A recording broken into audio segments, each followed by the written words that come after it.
Students, हम लोगों ने क्या पढ़ा बेटे? लास्ट लेक्चर में हमने एटॉमिक स्ट्रक्चर पढ़ा था, उसी को हम कंटिन्यू कर रहे थे और हम पढ़ रहे थे different type of energies of an electron in different orbits.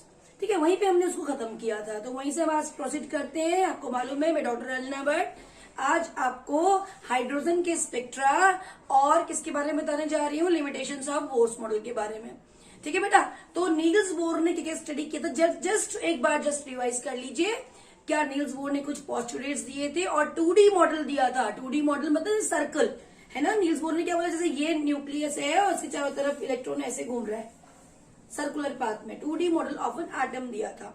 तो नील्स बोर की एटॉमिक थ्योरी को हमने कुछ पोस्टुलेट्स उसके पढ़े हुए थे। हमने क्या कहा था कि इलेक्ट्रॉन जो होता है वो चारों तरफ घूमता है, लेकिन इसको घूमने के लिए सेंट्रीपिटल फोर्स चाहिए और ये सेंट्रीपिटल फोर्स इलेक्ट्रॉन को मिलती है इलेक्ट्रोस्टैटिक फोर्स ऑफ अट्रैक्शन से। ठीक, और हमने क्या कहा था, हमने नहीं, नील्स बोर ने क्या कहा था कि इलेक्ट्रॉन वहीं पर घूमेगा। इनफाइनाइट नंबर ऑफ शेल्स होते हैं न्यूक्लियस चारों तरफ, लेकिन इलेक्ट्रॉन वहीं पर घूमता है जहां पर मोमेंटम क्वांटाइज्ड होता है। इन दोनों इक्वेशन से हमने क्या किया था, रेडियस ऑफ डिफरेंट ऑर्बिट्स निकाला था और हमने क्या निकाला था, velocity of electron in different orbits निकाला था, Bohr's energy of electron in different orbits निकाला था। और हम इस कंक्लूजन पर पहुंचे थे कि जब हमारे पास इलेक्ट्रॉन के पास, जब किसी एटम के पास न्यूक्लियस होता है तो वो यहाँ पर जैसे न्यूक्लियस है और इस न्यूक्लियस चारों तरफ इलेक्ट्रॉन इस तरीके से बेटा घूमता है चारों तरफ ऑर्बिट्स में, और moving away from the nucleus energy increases. तो यहाँ पर n=1 है और जब हमने एनर्जी निकाली थी तो क्या निकाली थी, क्या निकाली थी बेटे, n=1 है तो हमने एनर्जी क्या निकाली थी यहाँ पर -13.6 इलेक्ट्रॉन वोल्ट पर एटम, है ना। कुछ चीजें तो ऐसी होती है बेटा करते करते याद हो जाती हैं। सेकेंड शेल में एनर्जी क्या निकली थी, -3.4 इलेक्ट्रॉन वोल्ट पर एटम, है ना। तीसरे में क्या निकली थी, 1.5 इलेक्ट्रॉन वोल्ट पर एटम। और अगर फोर्थ की बात करें तो एनर्जी क्या निकलेगी, अगर आप निकालो तो -0.85 इलेक्ट्रॉन वोल्ट पर एटम। अगर आपको याद नहीं है तो आप कैलकुलेट करके देख लीजिए, है ना। फॉर्मूला क्या निकाला था हमने एनर्जी का, हमने निकाला था -13.6 Z² अपॉन n², है ना, n² अपॉन Z², है ना बेटा, इलेक्ट्रॉन वोल्ट पर एटम। और ये जो आया नेगेटिव में आया, मतलब ये जो वैल्यू बढ़ी है बट नेगेटिव में है, तो क्या हो जाए, जितनी ज्यादा नेगेटिव है तो एनर्जी क्या हो रही है वहां पर, कम है ना। -13.6 -3.4 से कम है, -1.6 -3.4 से कम है, -0.85 -1.5 से कम है, तो क्या हो रहा है, नहीं ज्यादा है ना। तो on moving away from the nucleus energy increases and it becomes maximum at infinity, है ना बेटा। ये जो है इससे कम है तो ये बढ़ रही है, फिर ये बढ़ रही है, फिर ये बढ़ रही है, इन्फिनिटी पे जाके 0 हो जाएगी। ये बात हम कर चुके थे, एनर्जी इंक्रीजेस। और एक और बात हम यहाँ पे करने वाले हैं, ये रहा मेरा इलेक्ट्रॉन और इस इलेक्ट्रॉन को मुझे क्या करना है, जंप करवाना है। और जंप कराना है तो डायरेक्टली जंप कराना है, मतलब n=1 से मुझे डायरेक्टली फोर्थ पर डालना है। ठीक, अब मुझे डालना तो क्या करेगा, ये इलेक्ट्रॉन को एब्जॉर्ब करेगा। एक और बात सुन लो बच्चों जो बहुत इंपॉर्टेंट है, एब्जॉर्ब करने वाला है तो कैसे एब्जॉर्ब करने वाला है। अगर आप इलेक्ट्रॉन को एनर्जी दे रहे हो तो आपकी मर्जी, आप इलेक्ट्रॉन को एनर्जी कैसे दोगे। एनर्जी किस किस की फॉर्म में दे सकते हो, आप एनर्जी लाइट की फॉर्म में दे सकते हो, आप एनर्जी हीट की फॉर्म में दे सकते हो, है ना। आप एनर्जी किसकी फॉर्म में दे सकते हो, इलेक्ट्रिसिटी की फॉर्म में दे सकते हो। लेकिन इलेक्ट्रॉन जब वापस आता है अपनी एक्साइटेड स्टेट से तो वो इलेक्ट्रॉन की मर्जी है वो किस फॉर्म में एनर्जी देगा। तो इलेक्ट्रॉन की मोस्ट फेवरेट जो टाइप ऑफ एनर्जी होती है वो होती है वेवलेंथ लाइट, जिसको हम इलेक्ट्रोमैग्नेटिक वेवलेंथ बोलते हैं। और यहीं पर नील्स बोर ने इसको मैक्सवेल की थ्योरी से कनेक्ट किया। इन्होंने बोला कि जब इलेक्ट्रॉन यहां से यहां पर जंप करेगा डायरेक्टली तो वो एनर्जी को एब्जॉर्ब करेगा। ये उसकी ग्राउंड स्टेट है और ये उसकी एक्साइटेड स्टेट है। और एक और बात, कॉम्पिटिशन का सवाल, एक्साइटेड स्टेट में जो इलेक्ट्रॉन है वो केवल 10⁻⁸ सेकंड तक रहता है, उसके बाद वापस आ जाता है। क्योंकि प्रकृति का कोई भी सब्सटेंस, आप में कोई भी पार्टिकल, वो कम से कम स्टेट में रहना पसंद करता है, कम से कम एनर्जी की स्टेट में रहना पसंद करता है। और लोएस्ट एनर्जी स्टेट इलेक्ट्रॉन की ये है। तो हाइड्रोजन का इलेक्ट्रॉन चाहता है कि वो यहाँ पर आ जाए। लेकिन आप अगर इलेक्ट्रॉन को यहाँ से यहाँ भेज रहे हो तो वो कुछ एनर्जी को एब्जॉर्ब करे। कितनी एनर्जी एब्जॉर्ब करेगा ये आपको मालूम है। एनर्जी का formula delta E equal to कौन से में गया, 1 2 3 4 में गया, तो क्या लिखेंगे, E4 energy in fourth state orbit minus energy in first orbit. तो आप क्या करोगे, -13.6 क्या था, n square upon Z square minus -13.6 n square upon Z square. ये आप ऐसे निकाल देते हो बेटा। और वैसे भी आपको अगर यहाँ डिफरेंस निकालना चाहोगे कितना आएगा, -0.85 और क्या आएगा -13.6 इलेक्ट्रॉन वोल्ट पर एटम। आप जब इसको माइनस करोगे तो आपको यहाँ पर एनर्जी कुछ मिलेगी, this much amount of energy in electron volt पर एटम इलेक्ट्रॉन विल एब्सॉर्ब। कहां से कहां जाने पर, एन से डायरेक्टली। ऐसा नहीं है कि वो यहाँ से यहाँ नहीं, मैं डायरेक्टली कह रही हूँ, यहाँ से यहाँ जब इतनी एनर्जी देने पर ये डायरेक्टली 1 से लेके 4 में चला जाएगा बेटा। लेकिन अब इलेक्ट्रॉन को यहाँ नहीं रहना है, उसे वापस आना है। कहाँ कितने टाइम तक रहेगा, केवल 10⁻⁻8 सेकेंड तक उसे वापस आना है। जब वो वापस आएगा तो क्या करेगा, अपनी दोबारा से उसी एनर्जी में आएगा जिस एनर्जी में वो पहले था। किस एनर्जी में, -13.6 में एनर्जी कम करना है। क्या करेगा, कहाँ जाएगी वो एनर्जी, रिलीज कर देगा, भागो मुझे नहीं चाहिए वो एनर्जी। तो रिलीज करेगा, किसकी फॉर्म में रिलीज करेगा, हमने जब इसको यहाँ से यहाँ एनर्जी दी तो किसकी फॉर्म में दी, हम उसको हीट की फॉर्म में भी दे सकते हैं, इलेक्ट्रिसिटी की फॉर्म में भी दे सकते हैं। हमें इलेक्ट्रॉन को यहाँ से यहाँ भेजना है, इलेक्ट्रॉन ने नहीं जाना है, वो हमारी मर्जी है, हम उसे भेज रहे हैं, ठीक है। लेकिन जब इलेक्ट्रॉन वापस आ रहा है वो उसकी मर्जी है, क्योंकि उसको यहाँ आना है, हम नहीं कह रहे उसे वापस आने के लिए, वो आ रहा है वापस, है ना। वो केवल 10⁻8 सेकेंड तक रह के आ रहा है। जब वो यहाँ से यहाँ वापस आएगा बेटे तो वो एनर्जी एमिट करेगा, और वो किसकी फॉर्म में करेगा, इलेक्ट्रोमैग्नेटिक वेव्स की फॉर्म में। और इलेक्ट्रोमैग्नेटिक वेव्स तो आप जानते ही हैं, मैक्सवेल ने जो स्पेक्ट्रा दिया था इलेक्ट्रोमैग्नेटिक, जिसके अंदर electronic as well as magnetic properties होती हैं, और वो इस तरीके से लाइट को एमिट करेगा। और फिर हम क्या करते हैं, इन्हीं लाइट को जब ये ऊपर जा रहा है, मतलब जब इलेक्ट्रॉन नीचे से ऊपर जा रहा है तो कुछ लाइट को एमिट करेगा, और जब हम इस लाइट को एब्जॉर्ब करेगा, सॉरी बेटा, ये क्या करेगा, एनर्जी को एब्जॉर्ब करेगा। और जब कितनी एनर्जी एब्जॉर्ब करी ये चेक करने के लिए हम इस स्पेक्ट्रा को पढ़ते हैं, इसको पढ़ते हैं, तो हम उसको बोलते हैं एब्जॉर्प्शन स्पेक्ट्रा। इस लाइट को पढ़ते हैं, कौन सी लाइट एब्जॉर्ब करी, और वापस आने पर जिस लाइट को हम स्टडी करते हैं उसको हम बोलते हैं कि वो बोलता है एमिशन स्पेक्ट्रा। तो यहाँ पर नील्स बोर ने केवल हाइड्रोजन के लिए बात की थी, और उन्होंने कहा था कि हाइड्रोजन और हाइड्रोजन लाइक पार्टिकल पर भी ये काम हो सकता है। लेकिन जब और साइंटिस्टों ने मल्टी इलेक्ट्रॉन सिस्टम के लिए काम करने की कोशिश की तो वहां पर ये एप्लीकेबल नहीं हो पाया। तो ये किसके अंदर आ जाएगा, लिमिटेशंस ऑफ बोर्स मॉडल के अंदर। तो उन्होंने क्या एक्सप्लेन किया था बेटे, उन्होंने हाइड्रोजन के स्पेक्ट्रा को दिया था। आपको मालूम है हमने क्या पढ़ा था, Bohr's radius, Bohr's velocity, Bohr's energy. और बोर ने किसके लिए काम किया था, हाइड्रोजन के लिए। तो बोर ने हाइड्रोजन का ही स्पेक्ट्रा दिया। और अगर आप पीछे फ्लैशबैक में जाओगे पुरानी वीडियोस में, वहां पर मैंने बोला था कि रदरफोर्ड का मेन ड्रॉबैक ये था कि वो नहीं एक्सप्लेन कर पाए थे कि इलेक्ट्रॉन न्यूक्लियस से चारों तरफ कैसे घूमता है। लेकिन केवल एक ही ड्रॉबैक नहीं था, ये मेन ड्रॉबैक था। दूसरा ड्रॉबैक क्या था कि रदरफोर्ड ने, तो दूसरा ड्रॉबैक क्या था बेटे, दूसरा ड्रॉबैक ये था कि Rutherford was unable to explain the spectra. Rutherford किसी भी चीज के स्पेक्ट्रा को एक्सप्लेन नहीं कर पाए थे, उन्होंने स्पेक्ट्रा के बारे में कुछ क्लू ही नहीं दिया था, है ना। तो देखिए क्या हुआ, यानी कि ये मेरा न्यूक्लियस है और ये मेरी क्या है, ऑर्बिट्स है, ठीक है। और ऑर्बिट्स में क्या होता है, एनर्जी क्या होती है, on moving up away from the nucleus energy increases. तो यहाँ पर मेरा इलेक्ट्रॉन है ना।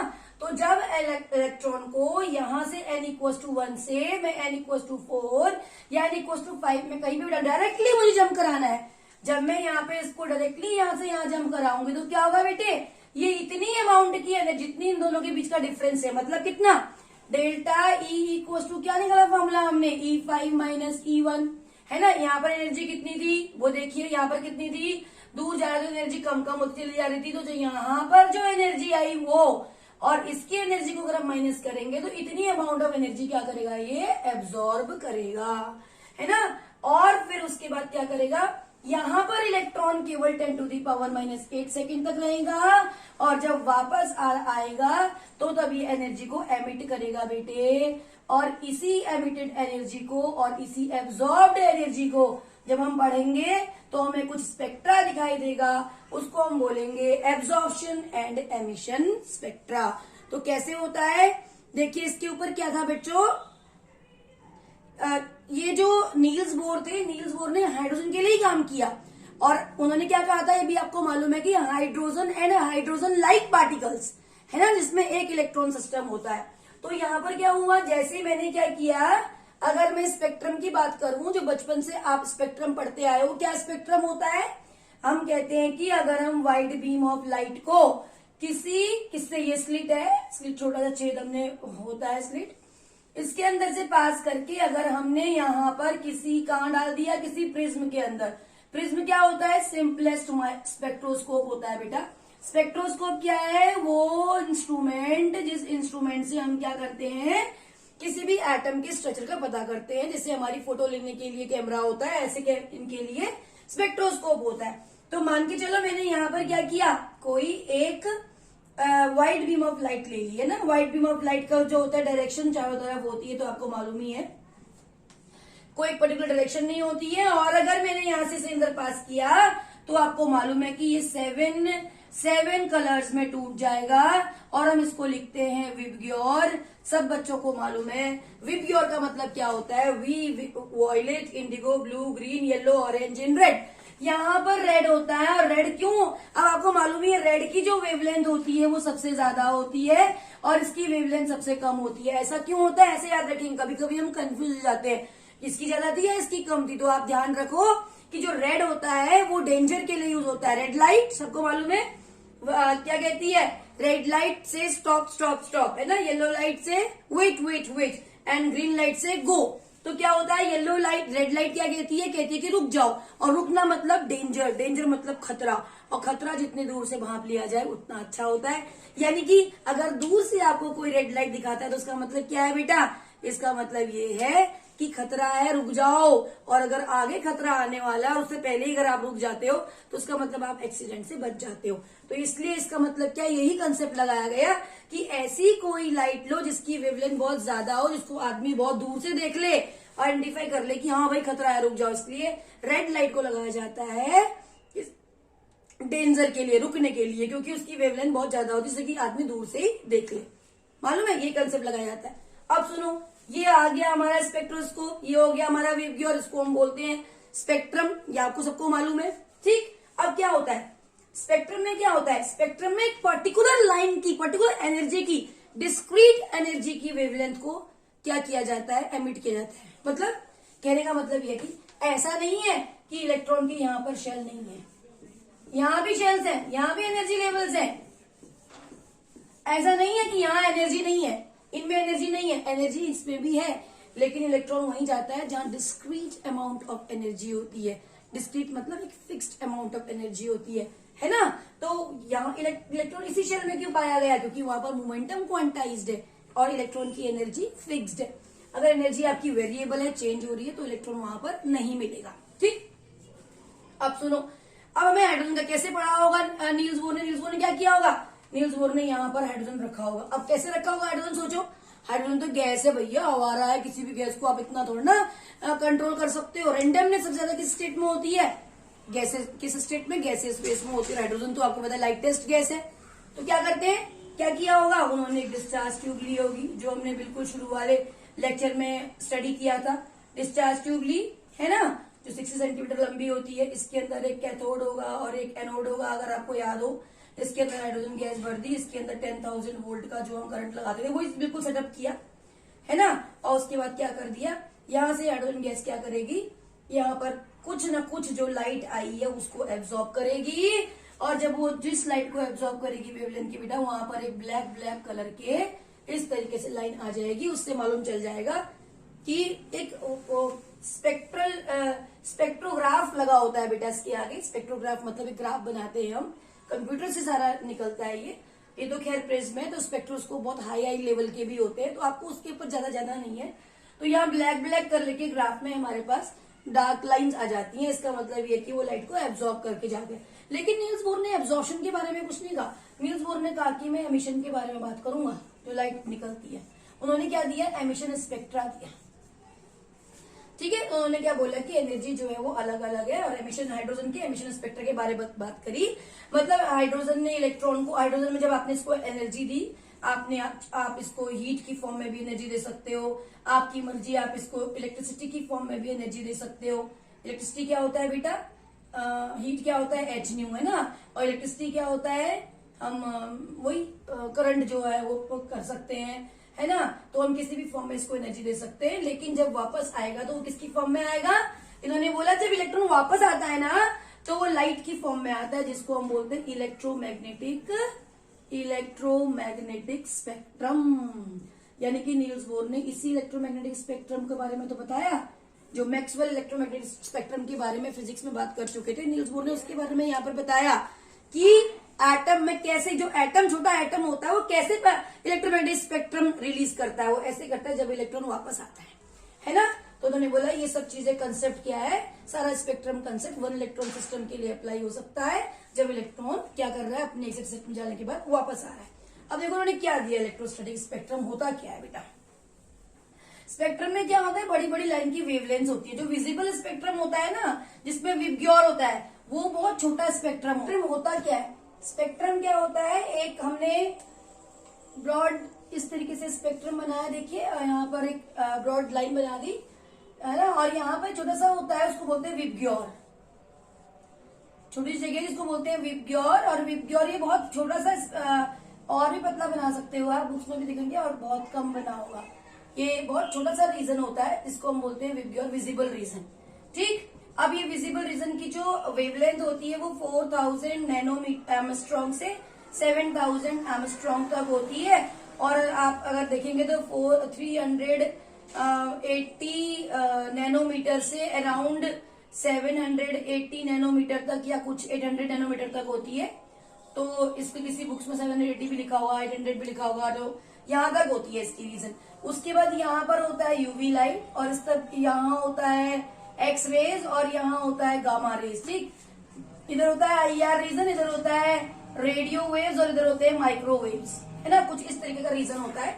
इसको हम बोलते हैं इलेक्ट्रोमैग्नेटिक स्पेक्ट्रम, और एक पर्टिकुलर वेवलेंथ पर होता है। तो यही है कि जब इलेक्ट्रॉन वापस आता है ना, कहां से, एक्सिलरी स्टेट से अपने ग्राउंड स्टेट पर, तो वो एनर्जी को एमिट करता है, किसकी फॉर्म में, इलेक्ट्रोमैग्नेटिक स्पेक्ट्रम की फॉर्म में।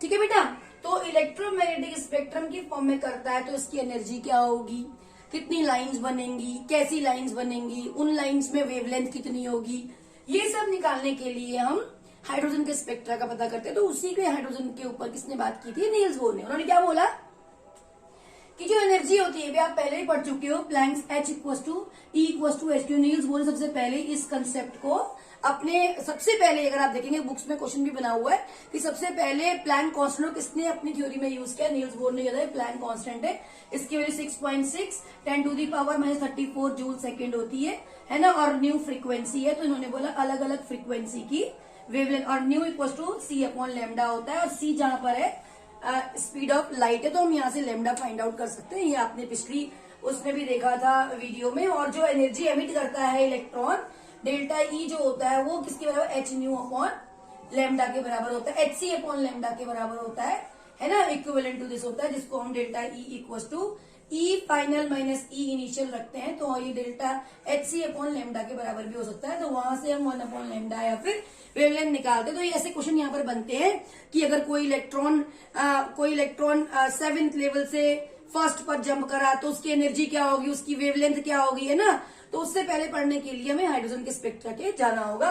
तो देखते हैं कैसे हाइड्रोजन का स्पेक्ट्रा दिया इन्होंने क्या बोला, इन्होंने कुछ लाइंस ड्रॉ करी बेटा, और उनको बोला कि वो शेल्स है, ठीक है, एनर्जी शेल्स है। अब वो एनर्जी शेल्स में बच्चे क्या बोलते हैं, ये एक चीज बच्चों को बड़ी कंफ्यूज करती है।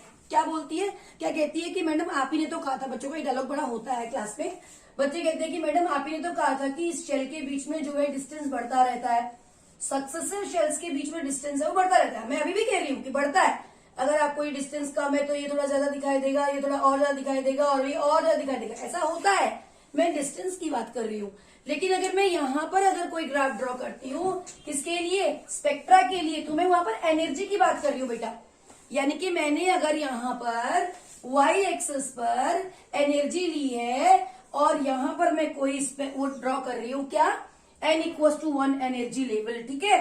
तो मैं यहाँ पर क्या करती हूँ, इसके बीच में डिस्टेंस ज्यादा, इसके बीच की डिस्टेंस और कम, फिर और कम, फिर और कम, इस तरीके से कम, इस तरीके से हम दिखाते हैं। बच्चे कहते हैं मैडम वहां तो आप बोल रही थी ऐसा और आपने आप यहाँ पे ऐसे कर दिया, ऐसे दिखाते हैं, है ना। तो क्या होता है, ये N1, ये N2, ये N3, ये N4, इसमें एनर्जी है बेटा। आपने अभी अभी देखा कि एनर्जी, जैसे पहले में एनर्जी कितनी होती है, -13.6 इलेक्ट्रॉन वोल्ट पर एटम, यही तो होती है। दूसरे में कितनी होती है, -3.4 इलेक्ट्रॉन वोल्ट पर एटम। तीसरे में कितनी होती है, -1.51 इलेक्ट्रॉन वोल्ट पर एटम, है ना। चौथे में कितनी होती है, -0.85, है ना बेटा। ऐसे देखा आपने, सो ऑन। तो क्या हो रही है, ये कम होती चली जा रही है ऊपर की तरफ, नहीं बढ़ती चली जा रही है ऊपर की तरफ। वैल्यू कम मतलब नेगेटिव वैल्यू कम मतलब ज्यादा, तो एनर्जी बढ़ती चली जा रही है ना। लेकिन क्या होता है, इंटेंसिटी जो होती है एनर्जी की, जो लेकिन जो गैप होगा बेटा वो कम होगा, है ना। अब आप गैप देखोगे तो वो कम होगा, एनर्जी गैप, ये एनर्जी गैप है, ठीक है। और इंटेंसिटी भी कम होती चली जाती है, जैसे जैसे आप दूर जाओगे तो इंटेंसिटी भी कम होती चली जाएगी।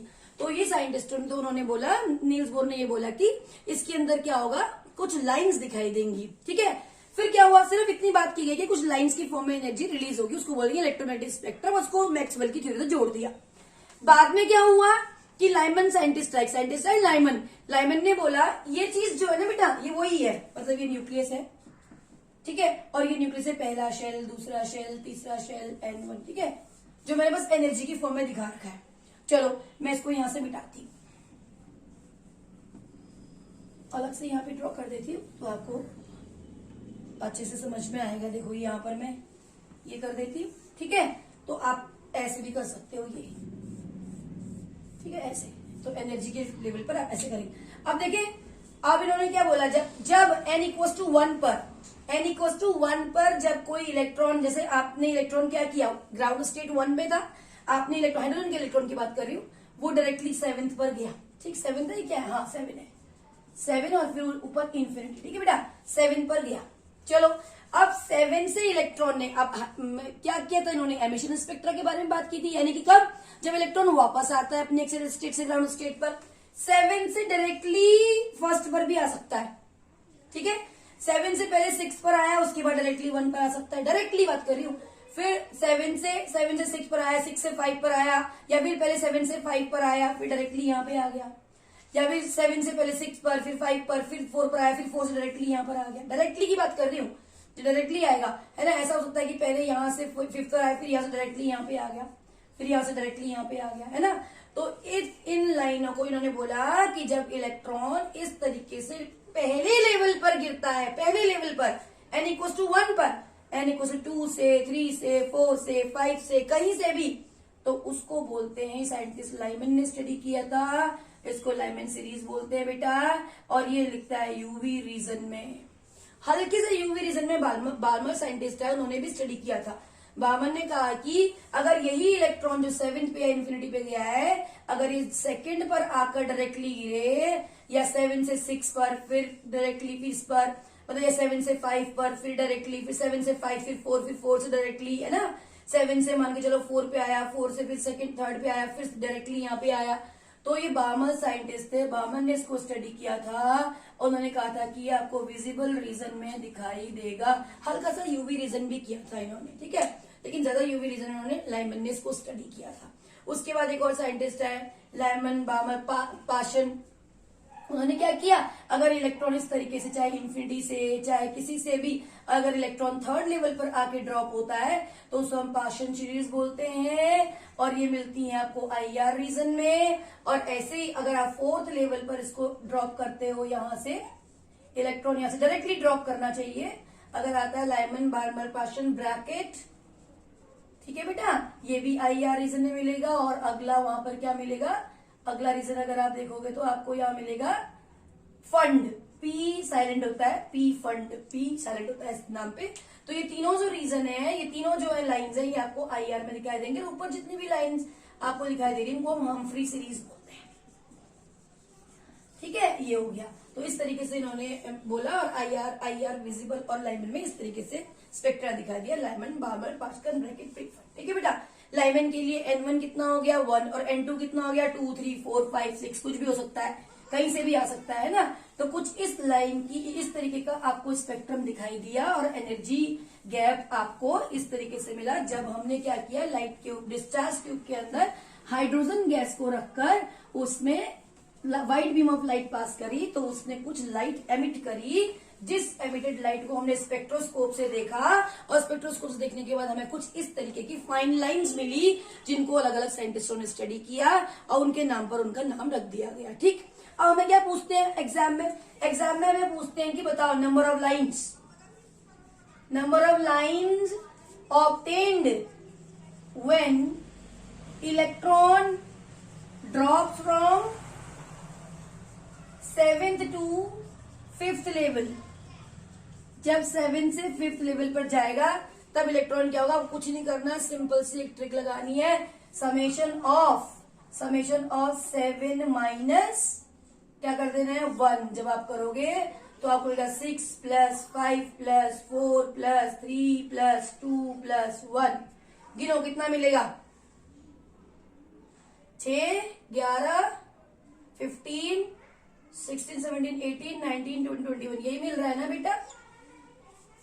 Summation of n-1 n2 - n1 कहां पे, to first level, 5th level नहीं, पहले हम फर्स्ट लेवल कर लेते हैं। ठीक है बेटा, 7 से फर्स्ट लेवल 21 लाइंस आपको दिखाई देंगी। तो ये वाली लाइन होती है लाइमन सीरीज, लाइमन पर आपको 6 दिखाई देंगी। ये होती है बार्मर सीरीज, ये आप बहुत जरूरी याद रखेंगे। ये होती है पाशन सीरीज, ये ब्रैकेट फंड यानी कि पी फंड जिसको हम बोलते हैं, पी साइलेंट होता है, और ये आपको लास्ट में एक हम्फ्री सीरीज दिखाई देगी। ठीक है बेटा, अगर हम अब एक और चीज ध्यान रखेंगे, इसको अगर मैं मान लू लाइमन सीरीज को, क्या मान लू, मैंने क्या माना इसको n-1 है ना, तो इसको क्या मानूंगी मैं, लाइमन सीरीज मुझे किसके बराबर मिली, एन जहां से ड्रॉप कर रहा है उतना -1। अगर ऐसे कोई पूछता है लाइमन कितने लाइन है तो n-1। ठीक है, बार्मर कितनी मिली n-2, ये कितनी मिली n-3, ये कितनी मिलेंगी n-4, वो कितनी मिलेंगी n-5, वो कितनी मिलेंगी, सो ऑन, है ना, इस तरीके से। तो हमसे ये भी पूछ सकते हैं कि ये जो बार्मर कहाँ मिलता है, ये भी ध्यान रखेंगे बेटा, विजिबल रीजन में। ठीक है, और ये विजिबल में, और यहाँ ये यूवी में, और यहाँ कितने मिलेंगी IR में, ये IR में और ये IR में। ठीक है, हमसे ये पूछ सकते हैं कि जब इलेक्ट्रॉन हमारा 7 से 2nd पर ड्रॉप होता है तो हमें विजिबल में कितनी लाइन दिखाई देंगी, या हमें IR टोटल लाइन कितनी दिखाई देंगी, यानी कि when my electron drops from 7 to 2nd level, 7 से 2nd कितना मिलेगा मुझे, 5 मिलेगा। तो मैं क्या करूंगी, 5 + 4 + 3 + 2 + 1, है ना बेटा, ये खत्म हो जाएगा। अब गिनो, 5 कितनी मिली लाइमन, 4 कितनी मिली बार्मर, बार्मर कहाँ में मिलता है हमको, विजिबल में, यानी कि विजिबल में हमें कितनी मिली, 4 मिली। अगर यूवी में आपसे पूछेंगे तो आप कितनी मिली, 5 मिली। IR में पूछेंगे तो आप सबको जोड़ दो बेटा, 3, 4, 5 और 1, 6 आपको IR रीजन में मिलेंगी। आपसे ऐसे भी पूछ सकते हैं, when electron jumps from 7th to 2nd level, तो आपको 2nd लेवल तो आपको कहां पर, मतलब विजिबल रीजन में कितनी लाइंस मिलेंगी और IR में कितनी मिलेंगी और बार्मर में कितनी मिलेंगी। ठीक है बेटा, अब एक और बात सुनो, आपसे ऐसा पूछ सकते हैं कि अगर हमें पाशन में 4 लाइन मिल रही हो तो विजिबल रीजन में कितनी मिलेंगी। अगर if I am getting when electron draws from 7 to 2nd level and we are getting 7 से 2nd लेवल पर अगर इलेक्ट्रॉन ड्रॉप कर रहा है and we are getting Paschen nth, 7th नहीं nth कर दो, nth to 2nd level and we are getting Paschen 4 lines, तो how many visible lines are obtained, कितनी विजिबल लाइन मिलेंगी बेटा। This is very very important in physics and in chemistry also. क्यों, क्योंकि आपको ये क्वेश्चन फिजिक्स में मिल सकता है और ये क्वेश्चन आपको केमिस्ट्री में मिल सकता है, एडवांस लेवल में भी मिल सकता है, बिट्स में भी मिल सकता है। आपसे बोलेंगे पाशन लाइन 4 है तो बताओ विजिबल लाइन कितनी मिलेंगी। अभी आपने क्या देखा, nth लेवल है, मुझे नहीं मालूम। सीरीज क्या बनने वाली, जल्दी देखो, n-1 क्या थी, बार्मर सीरीज, नहीं Lyman series, n-2 Barmer series, n-3 पासन सीरीज, n-4 ब्रैकेट और n-3 5 क्या थी बेटा, पी फंड, उसके बाद हम्फ्री, है ना। तो हमें क्या करना है, कितना है, nth लेवल से सेकंड लेवल पर जंप करके गया, तो हमें पाशन कितनी मिली है, 4 मिली है, यानी कि ये क्या है, लाइमन है, ये कितनी है, बामर है, ये कितनी है, पाशन है ना बेटा। तो ये कितनी है, ये कौन सी है, जो भी है, ये IR रीजन में मिलेंगी पीछे वाली, है ना। तो हमें तो पाशन पकड़नी है। n-3 कितनी दे रखी है, 4 लाइन मिल रही है, यानी कि n-3 इक्वल टू 4। तो n आपका आ जाएगा 4 7, यानी कि 7th लेवल से आपका इलेक्ट्रॉन आ रहा है, और 7th लेवल से n आपका यहाँ पर आ गया। तो आप लाइमन विजिबल रीजन में, हमें पूछा हुआ है विजिबल में कितनी मिलेंगी, तो विजिबल के लिए हम क्या करेंगे बेटा, n की वैल्यू यहाँ पुट कर देंगे, 7 - 2 = 5, 5 लाइन हमें विजिबल रीजन में मिलेंगी। ऐसे हमें दिया हुआ हो सकता है कि अगर आपके पास बार्मर सीरीज में या विजिबल रीजन में, अगर आपको देखेंगे विजिबल रीजन में आपको अगर कितनी लाइन मिल रही, 5 लाइनें मिल रही हैं, तो n बताओ। विजिबल रीजन में 6 लाइन मिल रही हैं, तो n बताओ। विजिबल रीजन में अगर आपको 3 लाइन मिल रही हैं, तो IR रीजन में कितनी मिल रही है ना बेटा। विजिबल रीजन में अगर आपको 3 लाइन मिल रही हैं, तो IR में कितनी मिल रही हैं बेटा। हाइड्रोजन के स्पेक्ट्रम में आपसे पूछ सकते हैं कितनी लाइंस आई लाइमन सीरीज में, कितनी आई बाल्मर सीरीज में, है ना, कितनी लाइंस आई, कितनी टोटल कितनी स्पेक्ट्रल लाइंस आई। विजिबल में इतनी है, तो IR टोटल कितनी है ना, UV में कितनी होंगी। तो ये सब चीजें आपसे पूछते हैं, और उसके बाद आपसे पूछते हैं एनर्जी या वेवलेंथ। आप जब इलेक्ट्रॉन बाहर से अंदर की तरफ आता है, ग्राउंड स्टेट पे आता है, तो वो एनर्जी को रिलीज करता है। तो आपसे पूछेंगे जो एनर्जी मतलब कि किसको रिलीज करता है, लाइट को रिलीज करता है इलेक्ट्रोमैग्नेटिक वेव्स की फॉर्म में, तो उसकी क्या वेवलेंथ है आपसे ये पूछ सकते हैं। आपसे उसकी क्या एनर्जी है वो आपसे पूछ सकते हैं, कितनी डिफरेंस की एनर्जी को, कितनी एनर्जी की वेवलेंथ को वो रिलीज करके आएगा, है ना। तो उसके लिए एनर्जी अगर हमसे पूछेंगे तो हम क्या करेंगे, हमें मालूम है एनर्जी का formula delta E = EF - E1 EI। अब मैं कह रही हूँ कि आपका इलेक्ट्रॉन ड्रॉप कर रहा है कितने से, 5th लेवल से 5th to 2nd level drop कर रहा है ना। तो EF हो जाएगा आपका, F मतलब जो हो जाएगा फाइनल जो हो जाएगा वो 5, कहां से, इनिशियल नंबर क्या हो गया आपका 2 हो गया। तो आप क्या करोगे, यहां से एनर्जी, तो ये एनर्जी किसके बराबर होती है, hc/λ के बराबर होती है, ये तो आपको पता ही है। तो हम क्या कर सकते हैं, और ये क्या होती है, यानी कि मेरा ये हो गया hc/λ = कितना हो गया, -13.6 Z²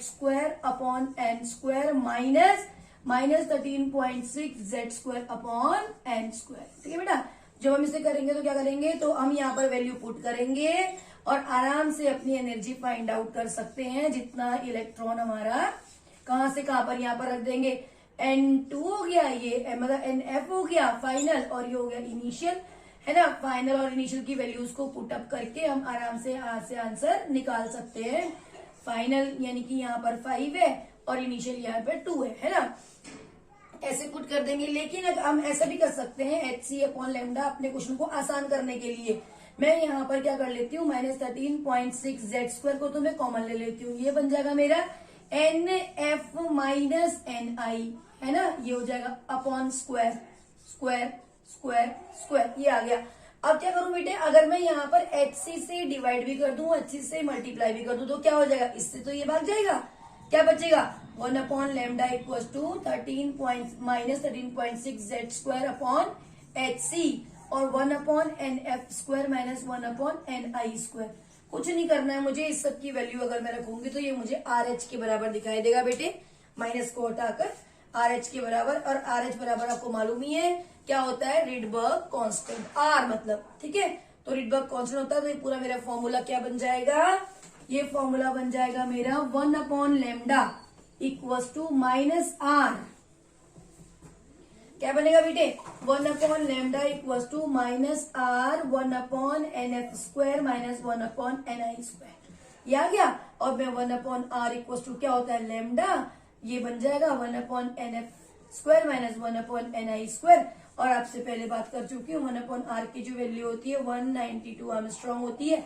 आप इसको पुट करोगे तो हम यहाँ से एनर्जी भी निकाल सकते हैं और वेवलेंथ भी निकाल सकते हैं, है ना। तो ये सारी वैल्यूज इस तरीके से हमें इसके बारे में, हाइड्रोजन स्पेक्ट्रम के बारे में क्वेश्चन पूछेंगे और हमें उनके सामने, उनके लिए, उनके मतलब इनके साथ ऐसे डील करना है। तो हम क्या क्या निकाल सकते हैं बेटा? Total number of spectral line निकाल सकते हैं। क्या निकाल सकते हैं? लाइमन में कितनी लाइन होंगी वो निकाल सकते हैं। फाइनल nth लेवल क्या होगा वो निकाल सकते हैं। टोटल IR कितनी मिलेंगी वो निकाल सकते हैं। पार्शन दिया है तो हम टोटल नंबर ऑफ लाइंस निकाल सकते हैं, है ना। तो ये सब, और हम एनर्जी निकाल सकते हैं और वेवलेंथ भी निकाल सकते हैं। तो ये सारी बात थी बेटा हाइड्रोजन के स्पेक्ट्रम के बारे में, जिन्होंने नील्स बोर ने इसके ऊपर स्टडी किया। और उन्होंने बोला कि ये चीज जो है कुछ, लेकिन ये चीज जो है किसके ऊपर अप्लाई हो सकती है? केवल 1 इलेक्ट्रॉन सिस्टम के लिए अप्लाई हो सकती है। और जब साइंटिस्टों ने इसके बारे में बोला कि भैया नील्स बोर ने बड़ा अच्छा काम किया है, चलो भाई इसको मल्टी इलेक्ट्रॉन सिस्टम के लिए अप्लाई करते हैं। मतलब जैसे मैंने बात की हाइड्रोजन की, तो आपको पता ही है इसके बीच में न्यूक्लियस और एक इलेक्ट्रॉन होता है। Li+ की बात की, He+ की बात की तो भी बड़े खुश हो गए साइंटिस्ट, अरे वाह यहाँ पे भी अप्लाई हो रहा है। Li2+ के लिए बात की, अरे वाह यहाँ पे भी अप्लाई हो रहा है ना। ऐसे Be3+ के लिए बात की तो अरे वाह यहाँ पे भी अप्लाई हो रहा है। लेकिन जैसे ही मल्टी इलेक्ट्रॉन के लिए बात करने की कोशिश करी, मान के चलो अगर आप Li3+ के लिए भी करोगे तो यहाँ पर अप्लाई नहीं होगा। Li3+ सिंपल Li के लिए, सिंपल Li के, सिंपल He के लिए भी नहीं कर सकते आप। क्यों? क्योंकि जो न्यूक्लियस है ना बेटा, यहाँ पर जो इलेक्ट्रॉन है यहाँ पर 2 है और यहाँ बाहर इलेक्ट्रॉन 1 है। तो अगर आप इस इलेक्ट्रॉन के लिए बात करें लड़ी, तो अंदर भी जो इलेक्ट्रॉन है, ये इलेक्ट्रॉन क्या करेंगे? रिपल्शन करेंगे। और इस रिपल्शन एनर्जी का कहीं पर भी दूर दूर तक कुछ मेंशन नहीं किया गया। यानी कि नील्स बोर का जो कंसेप्ट है, it is applicable only for 1 electron system and for hydrogen atom. It can not be applied on the multi electron systems. ये हो गया पहला ड्रॉबैक। दूसरा ड्रॉबैक क्या है नील्स बोर का? सेकेंड ड्रॉबैक ये है कि आपने क्या किया, आपने अभी अभी लाइन पढ़ी हाइड्रोजन के स्पेक्ट्रा में। हाइड्रोजन के स्पेक्ट्रा में अगर आप लाइन पढ़ोगे तो एक साइड आप मैन से याद रखें, एक साइंटिस्ट है जीमैन, और जीमैन साइंटिस्ट ने क्या किया, जो ये लाइंस हमें मिली ना बेटा, ये न्यूक्लियस था, ये इलेक्ट्रॉन था, है ना, और ये इलेक्ट्रॉन जब यहाँ जा रहा था तो एब्जॉर्ब कर रहा था, वापस आ रहा था तो कुछ लाइन एमिट कर रहा था। लाइमन, बाल्मर, पास्कल, ब्रैकेट, ये आपने पढ़ लिया। इसको जब मैग्नेटिक फील्ड से पास किया गया नॉर्थ एंड साउथ पोल से, और फाइन लाइन दिखाई दी। लेकिन इन फाइन लाइन की चर्चा नील्स बोर ने अपने कंसेप्ट में कहीं नहीं किया, लेकिन Niels Bohr concept was unable to explain Zeeman effect. ठीक है, अब अगर मैं इसी चीज को, अब आप याद रखो इलेक्ट्रिसिटी से, अगर हम इसी को इलेक्ट्रिसिटी में पास कर दें, प्लस और माइनस में, देखो इलेक्ट्रिक फील्ड में पास कर दें, लेकिन मैंने नहीं किया, ये किसने किया? इलेक्ट्रिसिटी में क्या जनरेट होता है? स्पार्क। स्पार्क से याद रखो, स्टार्क, साइंटिस्ट स्टार्क ने जब इसको इलेक्ट्रिक फील्ड में पास किया तो और फाइन लाइन दिखाई दी। तो नील्स बोर ने ये वाली कंसेप्ट, ये वाला चीज भी वहां पर एक्सप्लेन नहीं किया था। यानी कि सेकंड ड्रॉबैक क्या होगा? Niels Bohr concept was unable to explain Stark effect and Zeeman effect. अब थर्ड क्या था ड्रॉबैक? देखिए नील्स बोर ने क्या कहा था, इलेक्ट्रॉन 2D होता है, 2D मतलब एक प्लेट की तरह होता है, एक सर्कल की तरह होता है, इलेक्ट्रॉन से घूमता है। लेकिन जब और साइंटिस्ट आए, मतलब जैसे हेजनबर्ग आए, है ना, डी ब्रोगली आए, उन्होंने क्या बोला, डी ब्रोगली ने इलेक्ट्रॉन का वेव कंसेप्ट दिया। डी ब्रोगली ने बोला इलेक्ट्रॉन वेव होता है, लेकिन यहाँ दूर दूर तक उसके बारे में कोई चर्चा नहीं थी। और हेजनबर्ग ने क्या बोला, इलेक्ट्रॉन ऐसे नहीं, केवल एक ही शेल में इलेक्ट्रॉन नहीं, इलेक्ट्रॉन एक इलेक्ट्रॉन ऐसे, एक इलेक्ट्रॉन ऐसे, एक इलेक्ट्रॉन ऐसे, मतलब कैसे भी घूम सकता है। उन्होंने बोला जो एटम है वो बॉल है, बॉल, फुटबॉल या बॉल है, वो सर्कल नहीं है, 2D नहीं है, उसका 3D मॉडल है। तो नील्स बोर का कंसेप्ट, हेजनबर्ग अनसर्टेनिटी प्रिंसिपल अभी आगे पढ़ने वाले हो, और डी ब्रोगली कंसेप्ट को बताने में फेल हो गया था। यानी कि Niels Bohr concept 3D atom के 3D स्ट्रक्चर के बारे में कुछ भी नहीं बता पाया। और 3D स्ट्रक्चर से ही मॉलिक्यूल्स की शेप की बात होती है। अगर आप ये भी बोले कि नील्स बोर का concept was unable to explain the shape of smaller and कैसे भी मॉलिक्यूल्स, तो ये कहना भी गलत नहीं होगा। ठीक है, तो ये कुछ ड्रॉबैक्स थे नील्स बोर की थ्योरी की, जिसकी वजह से इसको फेल होना पड़ा। लेकिन 3D मॉडल के लिए इन्होंने बहुत ही बड़ा क्लू दिया बेटा, इस बात को ध्यान रखें। This video is very very beneficial for your career. इसको पढ़ें, इसको लाइक करें, शेयर करें। जिन्होंने अभी तक चैनल को सब्सक्राइब नहीं किया है वो सब्सक्राइब करें बेटा। All the best. That's all for this lecture. In the next lecture, we are going to study how to deal with the problems in Niels Bohr theory and hydrogen spectra. That is a very important topic. Okay, beta, that's all.